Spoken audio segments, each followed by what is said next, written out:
Hello students. तो last class में हमने इनडेफिनिट इंटीग्रेशन को खत्म किया है, ठीक है ना। तो मैं इंटीग्रेशन पे ही स्टार्ट करता हूँ। तो नेक्स्ट चैप्टर है डेफिनिट इंटीग्रेशन।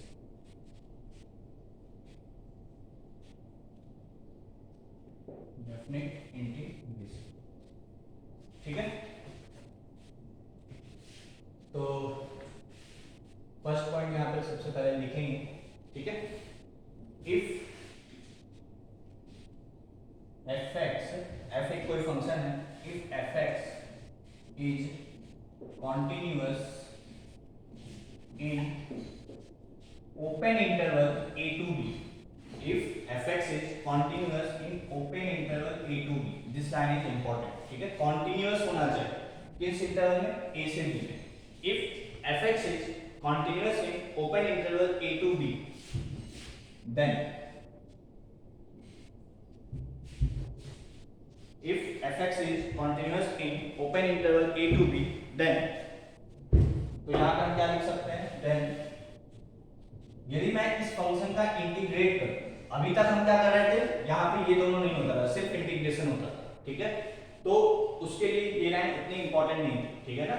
बट अब जब हम सिर्फ लिमिट लगा के इंटीग्रेट करते हैं, मींस डेफिनिट इंटीग्रेशन की बात कर रहे हैं, तो ये फंक्शन कैसा होना चाहिए, जो अंदर में फंक्शन है वो कॉन्टिन्यूअस होना चाहिए। कहां से कहां तक, जहां से ये लिमिट लगा हुआ है, इस लिमिट के बीच में, ठीक है। किसी फंक्शन को मैं इंटीग्रेट करना चाहता हूं और लिमिट लगा है, तो ये फंक्शन इस लिमिट के बीच में कॉन्टिन्यूअस होना चाहिए, ठीक है ना। If fx is continuous in a to b, then a to b fx dx is fx plus c। पहले यदि मैं इसको सिर्फ इसको भूल जाऊं, इसको यदि इंटीग्रेट करूंगा, मान लो इसका इंटीग्रेशन fx कैपिटल fx, तो इंटीग्रल ऑफ a से b fx dx में क्या लिखूंगा, fx plus c, सॉरी यहां पे dx लिखूंगा, ठीक है। और उसके बाद ये लिमिट हमें लगाना है, ये लिमिट चलो a से b, अभी मैं इतना धीरे धीरे आगे बढ़ते हैं, ठीक है, ठीक है। फिर b को यहां पे रख दो, तो ये क्या हो जाएगा, f of b plus c तो कांस्टेंट, माइनस a को रख दो तो f of a plus c, और यहां पे बाहर माइनस साइन है, ये हो गया, तो ये हो गया f of b, c और c कैंसिल हो जाएगा, तो ये हो गया f of b minus f of a से b fx dx का इंटीग्रेशन क्या होगा, मान लो जो भी इसका इंटीग्रेशन से fx है, तो कैपिटल f of x है, तो f of x और फिर पहले ऊपर वाला वैल्यू fb माइनस fa, ठीक है। तो यहां पे लिख लो where integral of fx dx इससे कैपिटल fx प्लस c। इस फंक्शन का integration capital f of x है, तो यदि लिमिट लगा है a से b में, तो इसका जो फाइनल आंसर होगा that is f of b minus f of a, ठीक है। यहां पे बात ध्यान क्या रखने वाली है, जिस लिमिट में हम इंटीग्रेट करना है, जिस इंटरवल में हम इंटीग्रेट करना चाहते हैं, उस इंटरवल में ये फंक्शन जिसको इंटीग्रेट करना है वो फंक्शन कैसा होना चाहिए, कॉन्टिन्यूअस। इसलिए मैं इसको अंडरलाइन कर दूंगा, ये बहुत इंपॉर्टेंट बात है। कॉन्टिन्यूअस नहीं होगा तो मैं डायरेक्ट इंटीग्रेट नहीं कर सकता हूं, डिसकंटिन्यूटी के लिए हम आगे पढ़ेंगे, ठीक है। तो इसको नोट कर लो,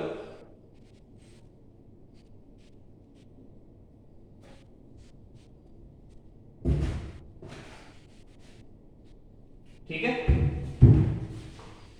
तो ठीक मिटा दें इसको,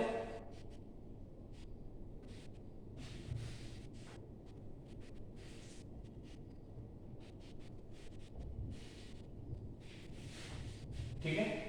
अब एक दो बातें इसके बारे में डिस्कस कर लेते हैं। से इसका इंटीग्रेशन है f of x, तो मैं इसको fb माइनस fa लिख सकता हूं, ठीक है ना, ठीक है। अब ये जो a है इसको हम बोलते हैं लोअर लिमिट, ठीक है, और ये जो है दिस इज अपर लिमिट। ये लोअर लिमिट और ये अपर लिमिट, ठीक है। लोअर लिमिट मतलब a प्लस, ठीक है, a से पहले नहीं जा सकता, a प्लस है इसका मतलब, ठीक है। यदि कहीं पे नहीं कुछ लिखा है तो दिस इज अंडरस्टूड कि ये a, मान लो यदि मैं यहाँ पे a नहीं रख सकता, तो मैं क्या रखूंगा a प्लस पे इसकी लिमिटिंग वैल्यू देखेंगे, ठीक है ना, यदि जरूरत पड़ा। और ये क्या है, अपर लिमिट, और इसको हम b माइनस से, मतलब b से जस्ट पहले देख सकते हैं। तो हम जब इंटरवल लिखें a से b, ओपन इंटरवल, मतलब a के आगे हम जाएंगे और b के पहले रहेंगे, तो वही है a plus and this is b minus, ठीक है। यदि ये कहीं पे जरूरत पड़ा तो इस बात को ध्यान रखना है, this is a plus and this is b minus, ठीक है, कोई दिक्कत? एक बात क्लियर है यहां तक, है ना?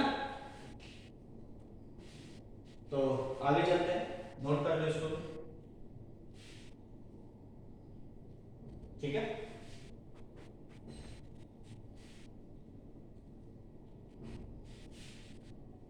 फॉर एग्जाम्पल से मुझे sin x को इंटीग्रेट करना है, sin x dx से 0 से पाई बाई 2, ठीक है, 0 से पाई बाई 2 मुझे sin x को इंटीग्रेट करना है। तो हमें क्या कैसे करना है, अभी sin x का इंटीग्रेशन क्या होता है, इस लिमिट को हो जाए, फॉर्मूला जो भी वहां पर है थे वो सब वैलिड है यहाँ पे, ठीक है, वही रूल्स वही सब कुछ चलेगा। कुछ एक्स्ट्रा प्रॉपर्टीज देखेंगे, तो जैसे जैसे हम लोग चैप्टर में आगे चलेंगे प्रॉपर्टीज डिस्कस करेंगे। यहाँ पे क्या होगा, जब हम प्रॉपर्टीज लगाएंगे तो क्वेश्चन इंडेफिनिट से थोड़ा सा आसान हो जाएगा, ठीक है, मतलब प्रॉपर्टीज से क्वेश्चन को सॉल्व करना रिलेटिवली इजी हो जाएगा, ठीक है। बट ऐसा नहीं इंडेफिनिट इंटीग्रेशन नहीं आएगा तो ये हो जाएगा, इंडेफिनिट इंटीग्रेशन तो आना ही चाहिए, ठीक है ना। तो sin x का इंटीग्रेशन क्या होता है, माइनस cos x, ठीक है। उसके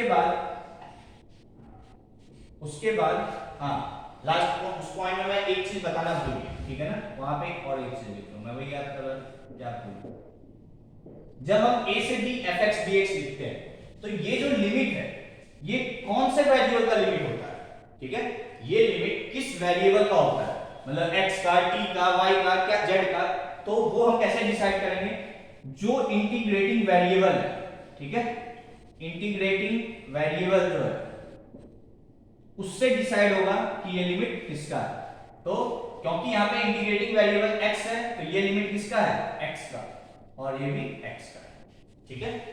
पहली बात तो a प्लस और b माइनस, ठीक है, उसी में इस बात को याद रख लो, ये लिमिट किसका होता है, जो यहाँ पे इंटीग्रेटिंग वेरिएबल है उसके कॉरेस्पॉन्डिंग ये लिमिट होता है, मतलब x के लिए ये लिमिट है, x बराबर a और ये x बराबर b, ठीक है ना। नोट कर लो इसको, ठीक है। आगे चलते हैं, तो एक एग्जांपल देखते हैं, sin x 0 से पाई बाई 2 dx, ठीक है। तो माइनस cos x होगा sin x का इंटीग्रेशन, और ये किसका लिमिट है, तो मैं ऐसे भी लिख सकता हूं या सिर्फ 0 और पाई बाई 2 भी लिख सकता हूं, ठीक है। इसी चीज को हम ऐसे भी लिख सकते हैं, माइनस cos x और x बराबर 0 या 0 पाई बाई 2, ठीक है, ऐसे भी लिख सकते हो ऐसे भी लिख सकते हो, ठीक है, मतलब कोई उसके लिए रिस्ट्रिक्शंस नहीं, ठीक है।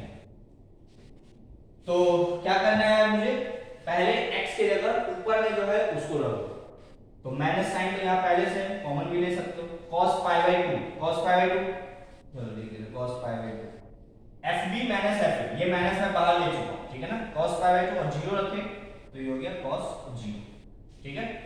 तो ये क्या हो जाएगा, cos पाई बाई 2 कितना होता है 0, तो ये हो गया माइनस ये 0 और ये cos 0 1, तो ये माइनस माइनस हो गया प्लस 1, तो आंसर आ गया, ठीक है। 0 से पाई बाई 2 में sin x को इंटीग्रेट करेंगे तो मुझे क्या मिलेगा 1, ठीक है। अब देखो हमने यहाँ पे इंटीग्रेट किया है ना, मुझे क्या मिला, एक वैल्यू मिली, है ना, दिस इज ए वैल्यू, ठीक है। अब ये वैल्यू क्या रिप्रेजेंट करता है, अभी इनडेफिनिट इंटीग्रेट कर रहे थे तो मुझे एक फंक्शन ही मिलता, बट यहाँ पे हम जब डेफिनिट इंटीग्रेशन किए तो मुझे एक वैल्यू मिली, ये वैल्यू क्या दर्शाता है, ठीक है। तो नेक्स्ट पॉइंट हम वही देखेंगे, ठीक है, नोट कर लो।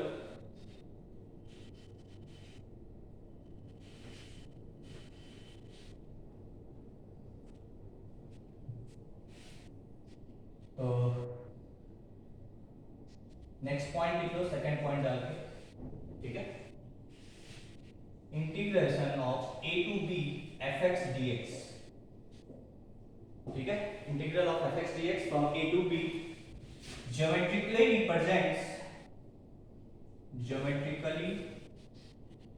represents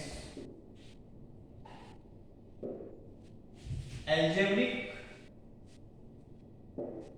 to b fx dx geometrically represents algebraic sum of area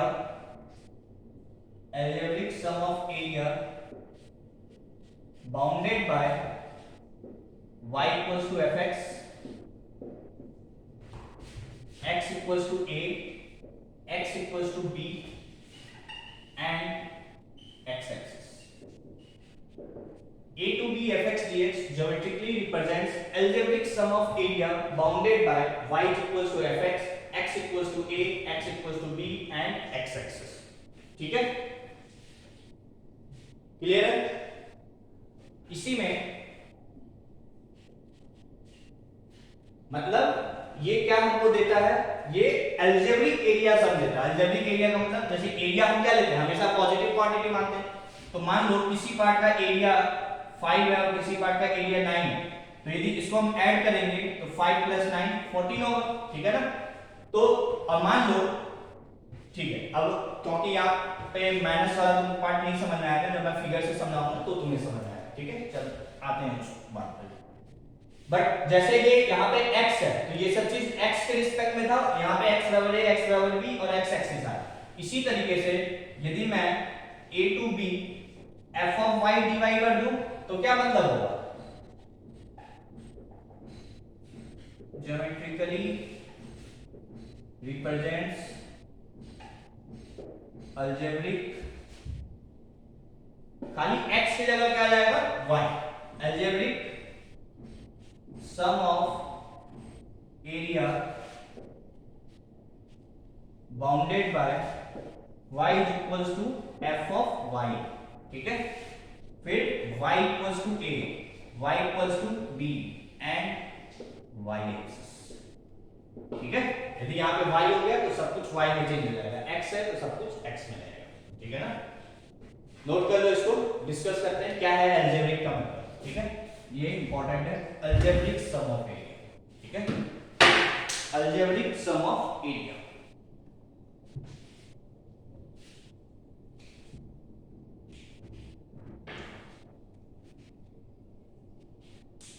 हो गया।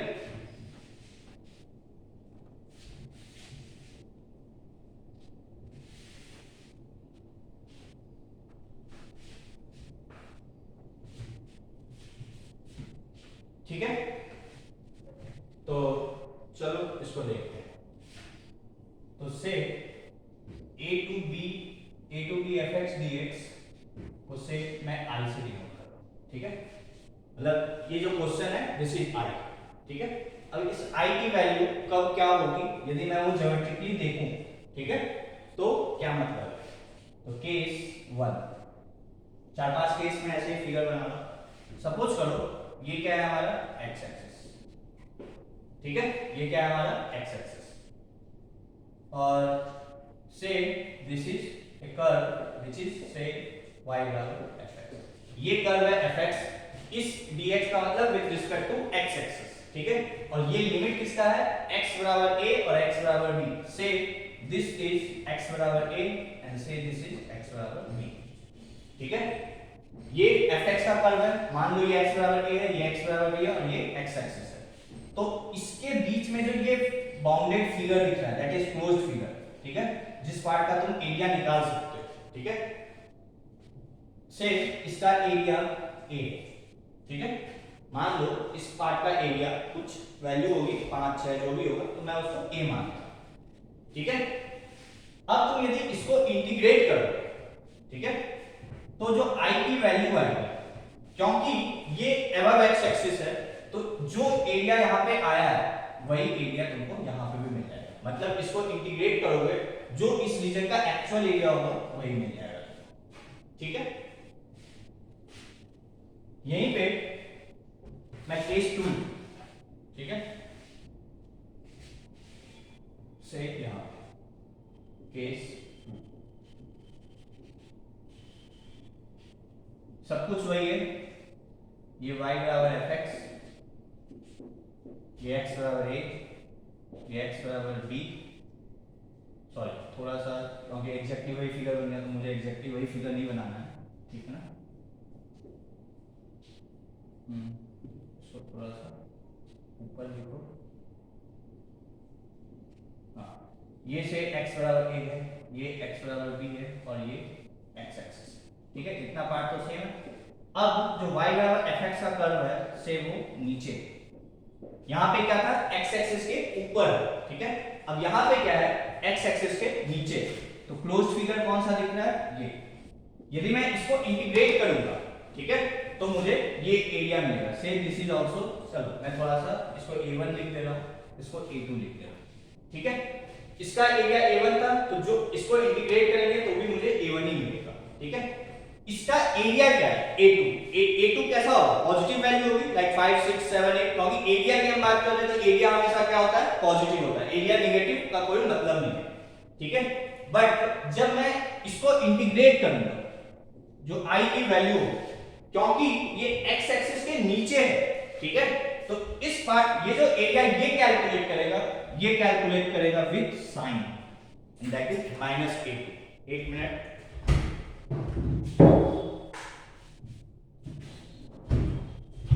ये जो कैलकुलेट करेगा, क्या मैं डिस्कस कर रहा था, हाँ, ये जो कैलकुलेट करेगा मतलब ये इंटीग्रेशन से यदि इसकी वैल्यू निकालोगे तो वो a2 नहीं आएगा, वो आएगा -a, ठीक है, मतलब x एक्सिस के ऊपर है तो एरिया पॉजिटिव होगा और इसकी भी वैल्यू पॉजिटिव आएगी, x एक्सिस के नीचे है तो इस पार्ट का एरिया पॉजिटिव होगा, बट इस इंटीग्रेशन की वैल्यू क्या आएगी नेगेटिव, ठीक है, पहली चीज। दूसरी चीज, हम किस डायरेक्शन में आगे बढ़ रहे हैं, हम a से b जा रहे हैं, नीचे से ऊपर जा रहे हैं, मतलब हम इस डायरेक्शन में इंटीग्रेट कर रहे हैं, ठीक है, तभी ये एरिया पॉजिटिव आएगा, यदि उल्टा इंटीग्रेट करेंगे तो साइन उल्टा हो जाएगा। इसको भी हम इसी डायरेक्शन में इंटीग्रेट कर रहे हैं, इसलिए इसका एरिया नीचे है, इसलिए इसका एरिया क्या है नेगेटिव आया। समझ में आ रही है बात, ये ऊपर था इसलिए इसका पॉजिटिव आया, ये नीचे था इसलिए इसका एरिया नेगेटिव आया, और साइन डायरेक्शन क्या है इंटीग्रेशन का, वो राइट साइड है, ठीक है, हम पॉजिटिव एक्स एक्सिस की तरफ जा रहे हैं, ठीक है ना। और मैं केसेस लेता हूं तो और तुम्हें क्लियर होगा, ये दोनों नोट कर लो।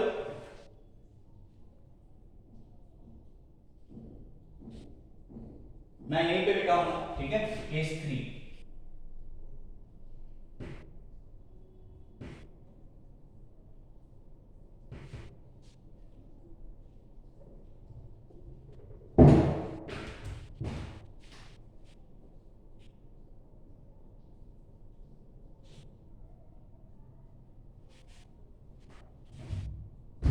ठीक है, यहां तक तो दो केस। तीसरा केस मैं यहीं पे थोड़ा सा चेंज कर रहा हूं, ठीक है, अब मैं डायरेक्शन ऑफ इंटीग्रेशन क्या कर रहा हूं, इस साइड कर दे रहा हूं, ठीक है, से दिस इज a3। अभी तक हमने कहा डायरेक्शन ऑफ इंटीग्रेशन हमें इधर से इधर जाना, ठीक है ना, ठीक है। अब से मान लो ये b है, क्योंकि डायरेक्शन मुझे तो a से b ऐसे रखना पड़ेगा ना, a से b क्या है, a से b, तो a से b यदि इस डायरेक्शन में मूव कर, यदि मैं यहाँ पे a लिखता और b लिखता और इस डायरेक्शन में तो a से b से a था, ठीक है ना, a से b रखने के लिए ये a है ये b है, ठीक है, और तो अब यदि ये क्वेश्चन है तो इसका मतलब ये, सॉरी, यदि मान लो fx ये है, a ये है और b ये है, मतलब b पहले आ रहा है, ठीक है, मान लो b लाइक कि b से -1 है और a 1 है, तो 1 से -1 इधर जाओगे ना, 1 से -1 इधर तो नहीं जाओगे, 1 से -1 इधर जाओगे, मतलब अब डायरेक्शन ऑफ इंटीग्रेशन क्या हो गया, उल्टा हो गया, मतलब निगेटिव एक्स एक्सिस की तरफ, ठीक है, तो ऐसे होगा, तो इसका इंटीग्रेशन यदि इस डायरेक्शन में होता तो पॉजिटिव एरिया होता क्योंकि अबव एक्स एक्सिस है, बट क्योंकि उल्टा डायरेक्शन में हो गया तो इसका i जो होगा, मतलब इसकी जो वैल्यू होगी वो क्या आएगी -a3, ठीक है, a3 क्या है इसका एरिया, क्योंकि उल्टा डायरेक्शन है इसलिए इसका जो इंटीग्रेशन होगा, इसकी जो यहां से इंटीग्रेट करके जो वैल्यू आएगी दैट इज -a3, ठीक है, ये अलजेब्रिक सम ऑफ एरिया, मतलब विद साइन आएगा एरिया, यदि ऊपर है और पॉजिटिव एक्स एक्सिस की डायरेक्शन में तो एरिया पॉजिटिव मिलेगा, नीचे है पॉजिटिव एक्स एक्सिस की डायरेक्शन में तो एरिया नेगेटिव मिलेगा, ऊपर है बट इंटीग्रेशन का डायरेक्शन उल्टे डायरेक्शन में मतलब नेगेटिव एक्स एक्सिस तो एरिया नेगेटिव मिलेगा, और यही चीज यदि नीचे होगा जैसे कि यहां से केस 4, फिर से यदि मैं डायरेक्शन ऑफ इंटीग्रेशन उल्टा कर रहा हूं, ठीक है, यहां लिख देना है, इस डायरेक्शन में इंटीग्रेशन कर रहे हैं, कहां से कहां जाना है, a से b जाना है, ठीक है, तो ए से बी जाने के लिए ए होगा और ये बी होगा, ठीक है ना। मैं यहीं पे चेंज कर दिया हूं, तुम लोग अलग से फिगर बनाओगे। से दिस इज A4। तो अब क्योंकि यदि नीचे में हो, नीचे है और यदि सही डायरेक्शन में इसको इंटीग्रेट करते हैं तो ये एरिया निगेटिव मिलना चाहिए था, बट क्योंकि डायरेक्शन उल्टा है तो ये क्या हो जाएगा, एरिया पॉजिटिव, ये हो जाएगा A4। तो इस इंटीग्रल की वैल्यू क्या मिलेगी, A4, ठीक है। तो ये अलजेब्रिक, मैंने लिखा है geometrically represent algebraic sum of area, मतलब विद साइन, ठीक है, ये इंपॉर्टेंट है, ठीक है, विद साइन। समझ में आ गई बात, ठीक है। मिटा दें इसको।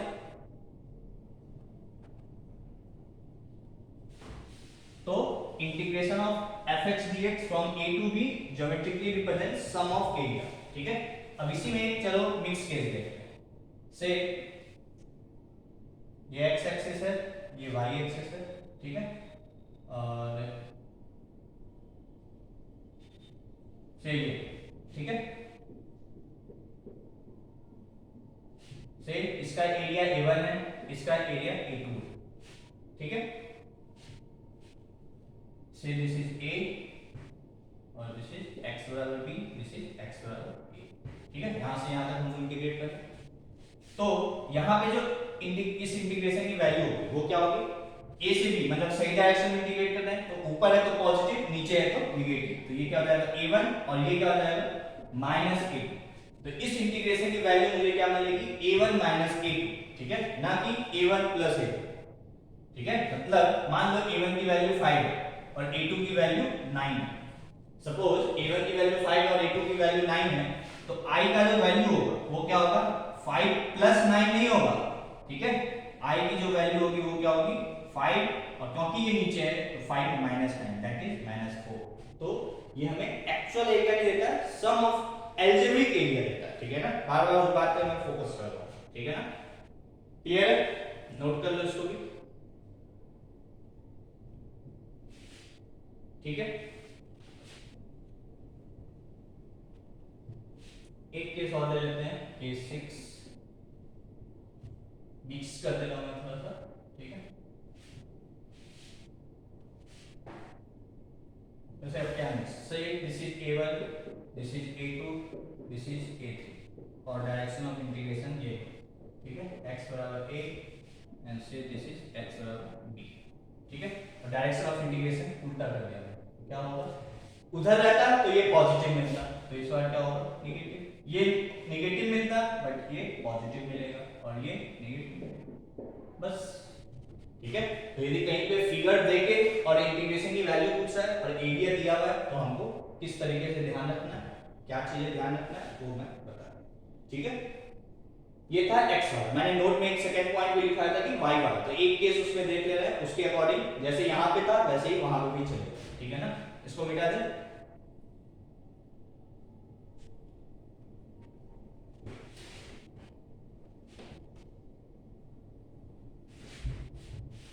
से यहाँ पे y है और यहाँ पे y है, तो अब क्या होगा,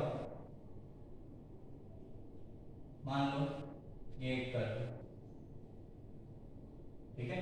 दिस इज y बराबर a, दिस इज y बराबर b and this is y, this is f of y, ठीक है, और ये y एक्सिस। तो ये एरिया की बात की गई, ठीक है ना।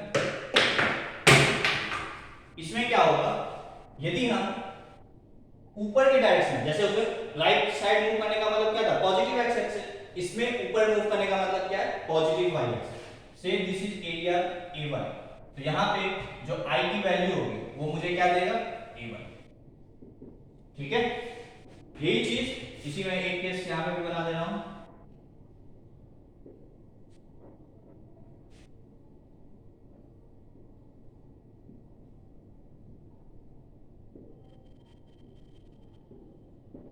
y बराबर a, y बराबर b, f ऑफ y, ठीक है, और ये y एक्सिस, ठीक है। फिर से मुझे ऊपर के डायरेक्शन में जाना है, ठीक है ना, ऊपर के डायरेक्शन, बट इस बार क्या है, ये इधर है ना। तो बताओ मुझे क्या होगा, एरिया पॉजिटिव होगा या नेगेटिव होगा, ये भी ठीक है ना? अरे समझ पा रहे हो कि पॉजिटिव होगा कि निगेटिव होगा? क्योंकि पॉजिटिव वाई एक्सिस में है ना, तो से इसका एरिया यदि A2 है तो यहाँ I बराबर क्या होगा? A2। ठीक है? यदि यही चीज नीचे होता, ठीक है ना, यदि यही चीज नीचे होता तो ये एरिया निगेटिव है। ठीक है? क्योंकि ऊपर है, तो चलो वो भी केस में लिख दे रहा हूं।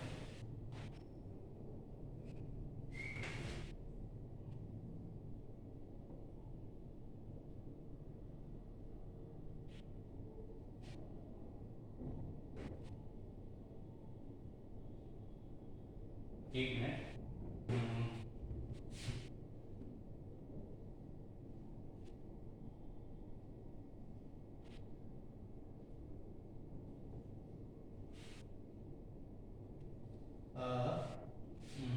यदि नीचे होगा तो एरिया मुझे नेगेटिव मिलेगा, है ना?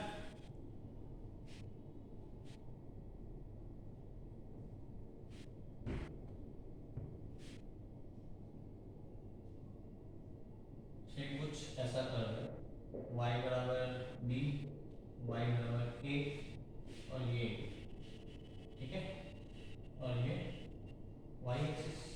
ठीक है? एक मिनट, थोड़ा सा कंफ्यूजन हो रहा है।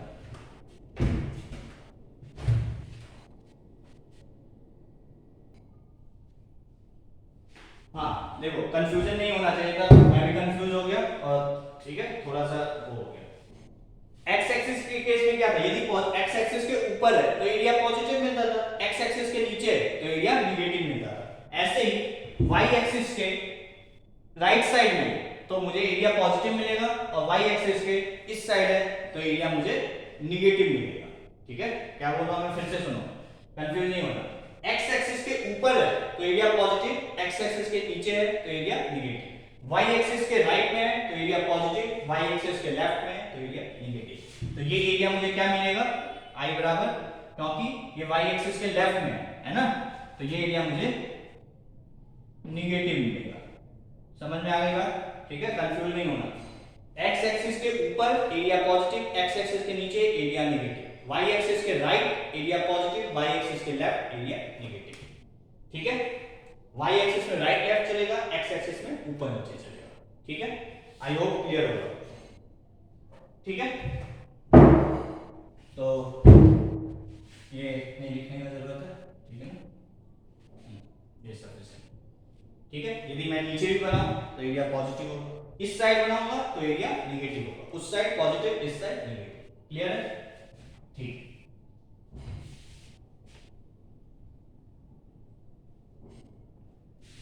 ठीक है, तो चलो मैं एक एग्जांपल लेता हूं।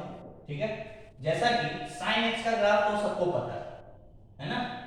sin x का ग्राफ सबको पता है। ठीक है? मैं फिगर में उतना अच्छा नहीं हूं ड्राइंग में, बट तुम लोग समझ सकते हो।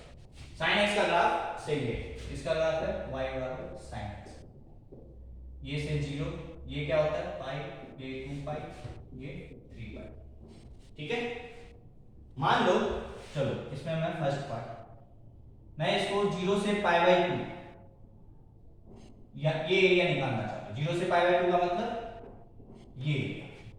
ठीक है? तो 0 से पाई बाई 2 में यदि मैं sin x को इंटीग्रेट करूंगा तो मुझे एरिया कैसे क्या मिला है, क्योंकि ये अबव एक्स एक्सिस है। ठीक है? क्योंकि ये अबव एक्स एक्सिस है और राइट साइड इंटीग्रेशन, तो ये वैल्यू पॉजिटिव मिलनी चाहिए। तो देखो sin x का इंटीग्रेशन माइनस cos x, ठीक है, 0 पाई बाई 2 रख दो, पाई बाई 2 तो cos पाई बाई 2 0 और cos 0 1, दिस इज 1। ऑब्वियस सी बात है, क्योंकि ऊपर है तो मुझे एक वैल्यू, इस इंटीग्रेशन की वैल्यू मुझे क्या मिलनी चाहिए? Positive, and that is 1। ठीक है? कोई दिक्कत? तो इस पार्ट का एरिया क्या है? 1। ठीक है? मैं यहीं पे बिठाऊंगा इस फिगर को, ऐसे ही रखूंगा। ठीक है? अब मैं क्या कर रहा हूं, इसको इंटीग्रेट कर रहा हूं 0 से पाई। अब तुम ध्यान से सोचो, ये पार्ट तो सिमेट्रिक, जैसा यहां तक है वैसे यहां तक है ना, तो ये 1 है तो ये भी 1, ये पूरा क्या आना चाहिए? 2। तो 0 से पाई में इंटीग्रेट करोगे तो इसका इंटीग्रेशन भी यही होगा, और 0 से पाई। cos पाई क्या होता है? माइनस साइन कॉमन ले लो, cos पाई क्या होता है, cos pi minus cos 0, cos pi is -1 और cos 0 -1, दिस इज -1 -2 और ये मिलके 2 आ गया पॉजिटिव। तो इस पार्ट का भी एरिया 1 आ गया, ठीक है, कोई डाउट नहीं। अब मैं इसको पाई से 2 पाई इंटीग्रेट कर रहा हूं, ठीक है, पाई से 2 पाई, तो पाई से 2 पाई का मतलब ये वाला पाई, क्योंकि ये नीचे है तो एरिया क्या आना चाहिए, नेगेटिव, ये सब कुछ यही आएगा, ये हो जाएगा पाई और ये हो जाएगा 2 पाई, ये हो जाएगा 2 पाई और ये हो जाएगा पाई। मैं यहीं पे चेंज कर रहा हूं, तुम लोग अलग अलग पार्ट करोगे, ठीक है।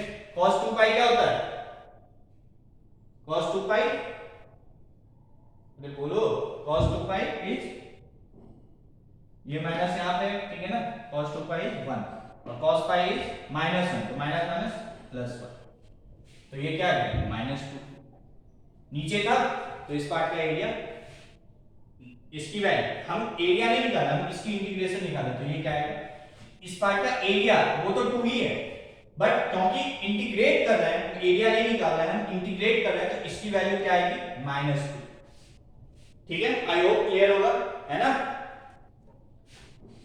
ठीक है। अब मान लो यहां तक कोई दिक्कत नहीं, अब मैं इसको उल्टा कर रहा हूं, 2 पाई से पाई जा, मैं अब इधर जा, क्योंकि ये नीचे है, यदि उस डायरेक्शन में इंटीग्रेट करते तो एरिया नेगेटिव आता, बट क्योंकि नीचे है और उल्टे डायरेक्शन में इंटीग्रेट कर रहे हैं तो एरिया पॉजिटिव आना चाहिए, तो देखो क्या पॉजिटिव आ रहा है, ये 2 पाई ये पाई, ठीक है। अब यहाँ पे पाई हो जाएगा और यहाँ पे 2 पाई हो जाएगा, ठीक है, इसको अच्छे से लिख दो, cos 2 पाई, ठीक है, क्लियर। तो cos पाई क्या होता है -1, cos 2 पाई ये माइनस और cos 2 पाई 1, तो ये हो गया -1 और ये +2 आ, ठीक है। तो देखो उल्टे डायरेक्शन में इंटीग्रेट किए, -2 आया था, इस बार +2 आ गया। तो क्या बात है ध्यान रखना है, यदि x एक्सिस के ऊपर है और पॉजिटिव x एक्सिस की तरफ मूव कर रहे हो तो एरिया पॉजिटिव आएगा, x एक्सिस के नीचे है पॉजिटिव x एक्सिस की तरफ मूव कर रहे हो तो एरिया नेगेटिव आएगा। यदि नेगेटिव x एक्सिस की तरफ मूव करना चालू करोगे तो यदि ऊपर है तो एरिया नेगेटिव आएगा, नीचे है तो एरिया पॉजिटिव आएगा, ठीक है, ये बातें ध्यान रखनी है, ठीक है। एक लास्ट केस, या चलो लास्ट केस नहीं, एक और केस है, से this is 0 and this is 2 पाई। अब मैं 0 से 2 पाई इंटीग्रेट कर, तुम खुद सोचो, इसका एरिया 2 है और इसका एरिया तो 2 है, बट इसका इंटीग्रेशन का वैल्यू क्या है -2, 2 यदि मेरे से पूछा जाए डायरेक्ट यहां से देख के बताओ कि 0 से 2 पाई sin x dx क्या होगा, तो ये 2 है तो ऊपर है प्लस और ये भी 2 है बट नीचे है तो -2, तो 0 आना चाहिए। अब यहाँ पे इंटीग्रेट करते हैं तब देखो 0 आता है यहाँ, तो ये हो जाएगा 0, ये हो जाएगा 2 पाई, ठीक है, ये हो जाएगा cos 2 पाई और ये हो जाएगा cos 0। cos 2 पाई क्या होता है 1, cos 0 क्या होता है 1, ये आ गया 0। समझ में आई बात, ठीक है। अब मान लो मैं 0 से 3 पाई इंटीग्रेट कर रहा हूं, नोट कर लो इसको। अब मान लो मैं 0 से 3 पाई इंटीग्रेट कर रहा हूं, ठीक है, तो 0 से 3 पाई क्या होगा, यहाँ पे चेंज हो जाएगा, cos 3 पाई क्या होता है -1 और cos 0 -1, ये क्या आ गया, सॉरी cos ये माइनस और cos 0 1, ये आ गया 2, ठीक है। ध्यान से ये और ये के 0 हो गए, बचा सिर्फ यही पार्ट, ये पार्ट बचा तो आ गया 2, इस पार्ट का एरिया 2 है ना, ये 2 ये 2 ये 2 जितना है हाफ सर्कल बनेगा वो 2 आएगा, ठीक है। ये और ये मिलके कैंसिल हो गया, ये बच गया, वही आंसर है, ठीक है। तो समझ में आ गया होगा कि डेफिनेट इंटीग्रेशन का मतलब क्या है, काफी मैंने इस पे डिस्कस कर दिया है ना, तो नोट कर लो यहां तक,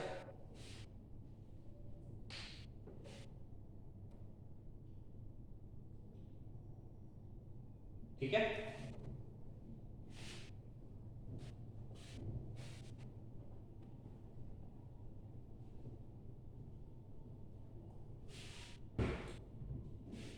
ठीक है, तो अभी तक हमने दो बातें डिस्कस की, a to b f x d x का मतलब क्या है प्लस इसका ज्योमेट्रिकली मतलब क्या है, ठीक है ना। तो पहले एक दो क्वेश्चन करते हैं इस पे, ठीक है ना, इस पे हम एक दो क्वेश्चन करते हैं, उसके बाद आगे बढ़ेंगे, ठीक है। से एक्स स्क्वायर डी एक्स, ठीक है, और 0 टू 2 इसको इंटीग्रेट करना है, तो क्या होगा, एक्स स्क्वायर का इंटीग्रेशन एक्स क्यूब बाय 3। अभी मैं सिर्फ कैसे हमें सॉल्व करना है, जो एफ एक्स डी एक्स बराबर मैंने लिखा f b minus f a, उसका क्या मतलब है। तो सबसे पहले इसको इंटीग्रेट करो और यहाँ पे 0 से 2 लिखो, ठीक है, जो नीचे है वो नीचे, जो ऊपर है वो ऊपर, इसका ऑर्डर चेंज नहीं होना चाहिए, ऑर्डर चेंज करोगे वैल्यू उल्टी आ जाएगी, ठीक है ना। यहाँ पे 2 रखो, तो 2 का क्यूब बाय 3 ये रखे, और फिर माइनस साइन आएगा, 0 रखे तो 0 बाय 3, तो ये आ गया 8 बाय 3, ठीक है, तो ये आ गया 8 बाय 3, ठीक है, नोट कर लो इसको। Next question,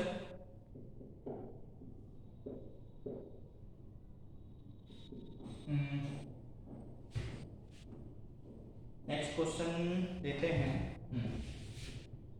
x square into d of l n x, ये भी डालो,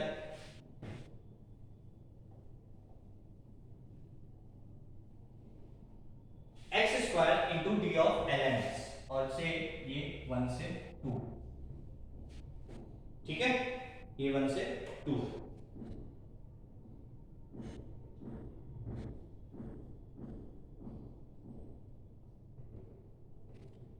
ठीक है।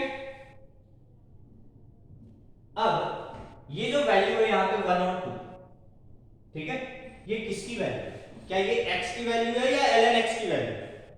ये जो 1 और 2 है ये यहाँ पे किसकी वैल्यू है, ये वैल्यू x की नहीं है, यहाँ पे इंटीग्रेटिंग वेरिएबल क्या है ln x, तो ये वैल्यू किसकी है ln x बराबर 1 की, और ये वैल्यू किसकी है ln x बराबर 2 की, ठीक है, ये वैल्यू किसकी है और ये वैल्यू किसकी है, ये जो यहाँ पे इंटीग्रेटिंग वेरिएबल है उसकी, मींस ln x की वैल्यू ये 1 है और यहाँ पे ln x की वैल्यू 2 है। आई होप समझ में आया, क्लियर है यहाँ तक, ठीक है। अब देखो तो इसको कैसे सॉल्व करेंगे, तो मैंने तुमको बताया था जब यहाँ पे d ऑफ ln x हो, x ना लिखा हो, तो इसको डिफरेंशिएट कर दो, तो ln x का differentiation 1 by x into dx, ठीक है, और ये वैल्यू किसकी है ln x की, ठीक है, ये x से x कट गया, बचा x का इंटीग्रेशन x स्क्वायर बाय 2, फिर से यहाँ पे, अब यहाँ पे ध्यान रखना है तुमको, यहाँ पे 1 और 2 नहीं रखना है, ठीक है ना, यहाँ पे तुम्हें x की वैल्यू निकालनी पड़ेगी, वो हम यहाँ पे रखेंगे, ठीक है, ये हमने इसको चेंज किया, ठीक है ना। ये पार्ट हम लोग और आगे भी करेंगे, अभी स्टार्टिंग है, देखो कैसे हो रहा है, ठीक है। मैं भी तो प्रॉपर्टीज दूंगा, उसके मतलब प्रॉपर्टीज नहीं, कुछ इंपॉर्टेंट पॉइंट डिस्कस करेंगे, उसके बाद फिर क्वेश्चंस पे आएंगे, तो बहुत सारे क्वेश्चंस करेंगे, ठीक है ना। सबसे पहले यहाँ पे ln x था, ठीक है, तो ये लिमिट किसका है ln x का, न कि x का। अब इस ln x को हम x में चेंज किए, तो 1 बाय x dx लिख सकते हैं, ये इंडेफिनिट में बताया हमने, बट ये लिमिट को मैंने अभी चेंज नहीं किया, तो ये लिमिट किसका होगा ln x का है, ठीक है, क्लियर। तो इंटीग्रेट कर दिए इसको, बट ये लिमिट हम डायरेक्ट नहीं रख सकते हैं। अब लिमिट रखने के लिए क्या करेंगे, तो मुझे x की वैल्यू निकालनी पड़ेगी, ln x की वैल्यू 1 है तो x क्या होगा e, ln x की वैल्यू 2 है तो x क्या होगा e स्क्वायर, है ना, तो ये तो जानते हो, तो ये क्या हो जाएगा x square by 2, ln x बराबर 2 की जगह मैं क्या रख सकता हूं x बराबर e स्क्वायर, और ln x बराबर 1 की जगह मैं क्या रख सकता हूं x बराबर e। अब मैं ये वैल्यू यहां पे रख सकता हूं, क्यों, क्योंकि ये लिमिट किसका आ गया x का आ गया। तो ये चीजें ध्यान रखनी है कि जो इंटीग्रेटिंग वेरिएबल ये लिमिट उसका होगा, यदि यहां और यहां सेम नहीं है तो मुझे, या जैसे हमने यहाँ पे चेंज किया, इसको x में लाया, तो ये लिमिट भी चेंज करना पड़ेगा, ठीक है ना। ये बेसिकली एक सब्स्टिट्यूशन का पार्ट, सब्स्टिट्यूशन में हमको लिमिट चेंज करना होता है, ठीक है। तो हम जब सब्स्टिट्यूशन देखेंगे तो और वहां पे उनको क्लियर हो जाएगा। तो यहाँ पे आप वैल्यू रख दो, ई स्क्वायर रखोगे तो ये हो जाएगा ई की पावर 4/2 माइनस ई रखोगे तो ये हो जाएगा ई स्क्वायर बाय 2। ठीक है, प्लस सी लगाने का जरूरत नहीं है यहाँ पे। ठीक है, कांस्टेंट ये रखोगे तब भी आएगा और ये रखोगे तब भी आएगा, क्योंकि बीच में माइनस साइन है तो कांस्टेंट कांस्टेंट कैंसिल हो जाएगा। इसलिए हमें डेफिनेट इंटीग्रेशन में कांस्टेंट ऑफ इंटीग्रेशन लिखने की जरूरत नहीं है, दैट इज आर्बिट्रेरी कांस्टेंट लिखने की जरूरत नहीं है। ठीक है, आई होप क्लियर होगा, नोट कर लो इसको।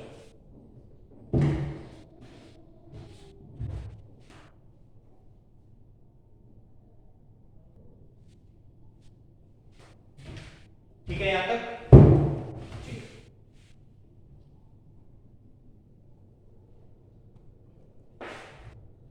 Next point, third point, if a to b fx dx vanishes, vanishes का मतलब इसकी वैल्यू क्या हो जाए, 0। if fx dx vanishes then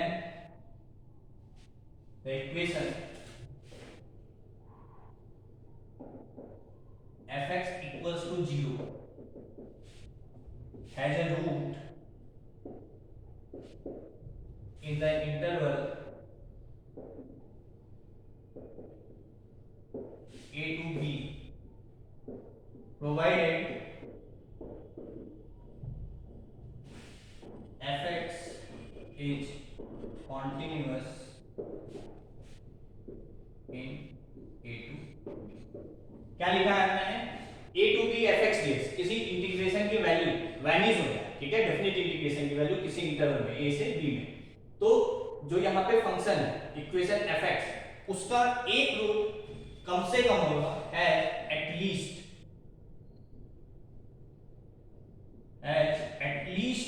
one root, कम से कम एक रूट होगा in the interval a to b। ठीक है, कंडीशन क्या है कि ये जो फंक्शन है ये कॉन्टिन्यूअस होना चाहिए। ठीक है ना, ये जो फंक्शन है ये कॉन्टिन्यूअस होना चाहिए, यदि ये कॉन्टिन्यूअस नहीं होगा तब ये पॉइंट वैलिड नहीं है।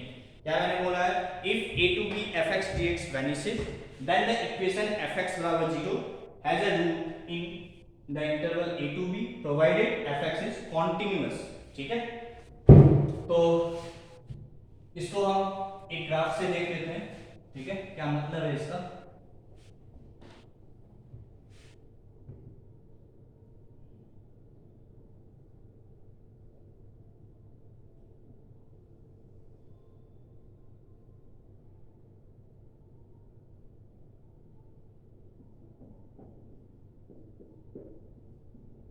ये a है, ये b है, ये x एक्सिस। ठीक है, इसका एरिया मतलब एरिया नहीं, a to b fx dx क्या आ रहा है, 0।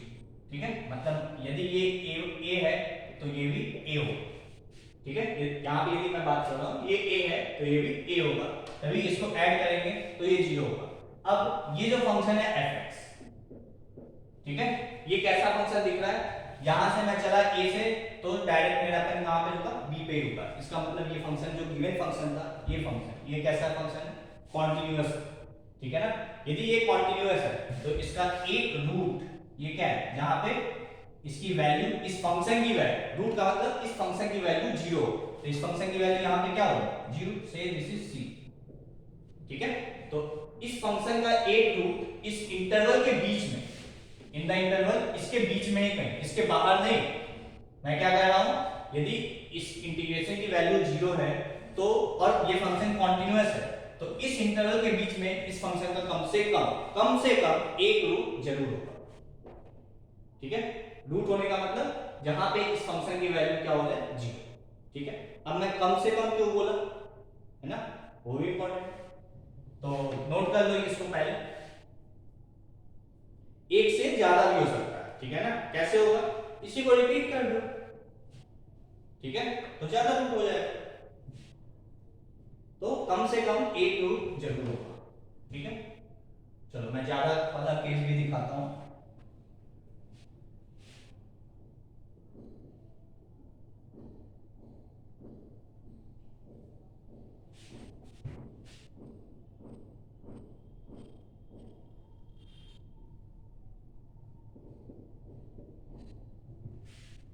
ये ए ये बी, ठीक है, ये सब सिमेट्री है, ठीक है ना, मतलब चारों पार्ट एक जैसा है, ठीक है। से this is A1, this is A2, this is A3, this is A4, सब में कहा सिमेट्री है, तो ये A2 और ये भी A1 ही होगा, ये भी A1 ही होगा और ये भी A1 ही होगा, तो ये A1 और ये A1 कैंसिल हो गया और ये A1 कैंसिल हो गया, यदि इंटीग्रेशन की वैल्यू पूछेंगे तो क्या आएगा 0, ठीक है। और A से B मैं यहाँ पे लिया, ठीक है ना। अब देखो कितने रूट्स हैं, एक रूट, दो रूट, तीन रूट, तीन तो है ना, यहाँ पे चलो मैं ऊपर भी बना सकता हूँ, ठीक है, तो तीन रूट तो है ही, मतलब एक या एक से ज्यादा रूट जरूर होगा, प्रोवाइडेड जो फंक्शन है वो कॉन्टिन्यूअस होना चाहिए। क्यों मैं बोल रहा हूँ कॉन्टिन्यूअस, है ना, वो भी इंपॉर्टेंट है। कॉन्टिन्यूअस नहीं होगा तब कोई जरूरी नहीं है कि रूट आए, ठीक है, यदि कॉन्टिन्यूअस नहीं होगा तब कोई जरूरी नहीं है कि रूट आएगा, ठीक है। उसके लिए भी मैं एक एग्जांपल दे रहा हूं,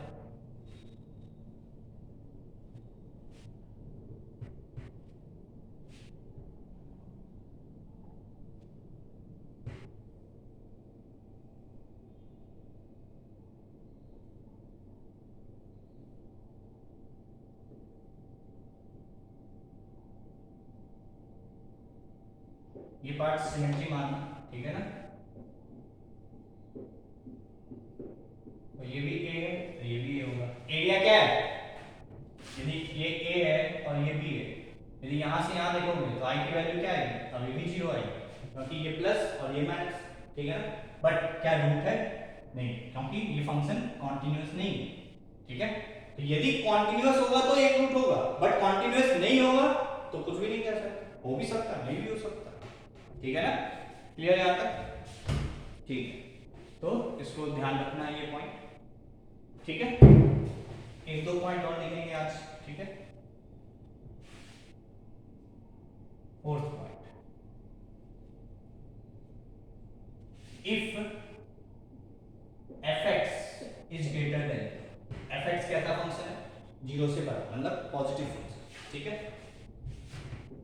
मतलब पॉजिटिव तो है ही है, ठीक है। fx क्या है, greater than 0 for every x belongs to a to b, a से बीच के बीच में कोई भी x उठाओगे तो fx की वैल्यू से पॉजिटिव, ठीक है। देन जो इसका इंटीग्रेशन होगा वो भी क्या होगा, पॉजिटिव ही, ठीक है। इसी तरीके से यदि fx नेगेटिव है और every x belongs to a to b, then a to b fx dx क्या होगा, नेगेटिव, ठीक है। आई होप ये क्लियर होगा, कैसे, चलो मैं वो भी बता रहा हूं। पॉजिटिव है मतलब ऊपर है हमेशा, ठीक है ना, ऊपर है तो a से b इंटीग्रेट करना है इधर से इधर, ठीक है, हम नहीं कुछ लिखा मतलब ऐसे ही जाना, ठीक है, a से b इंटीग्रेट करना है और fx क्या है, पॉजिटिव, पॉजिटिव है तो एरिया क्या होगा, पॉजिटिव, ठीक है। इसका एरिया क्या है, राइट साइड में मूव कर रहे हैं a से b, above x axis है, above x axis का ही तो मतलब है पॉजिटिव, मतलब इसका एरिया पॉजिटिव है, तो ये तो पॉजिटिव वैल्यू आएगी इसकी, मतलब यहां पर हम एरिया की बात नहीं कर रहे, हम इसके इंटीग्रेशन की बात कर रहे हैं, ठीक है।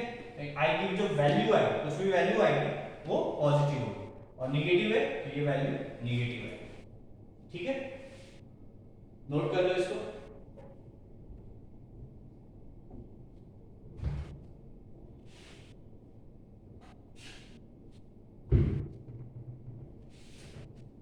ठीक है,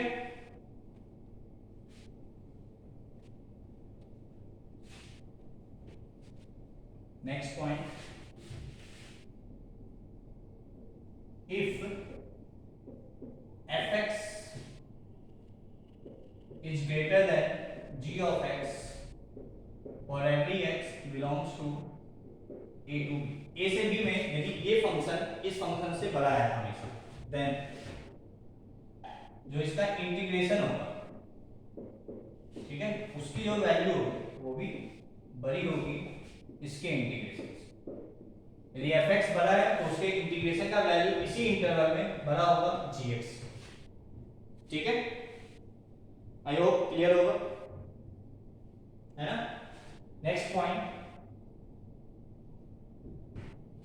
नेक्स्ट पॉइंट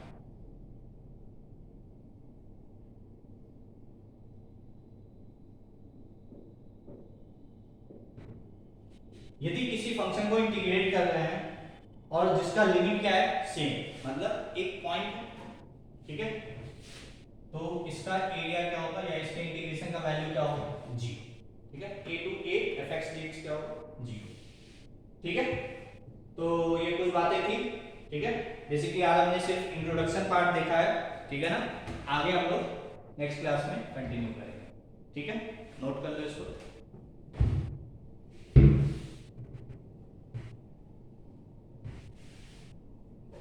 ठीक है।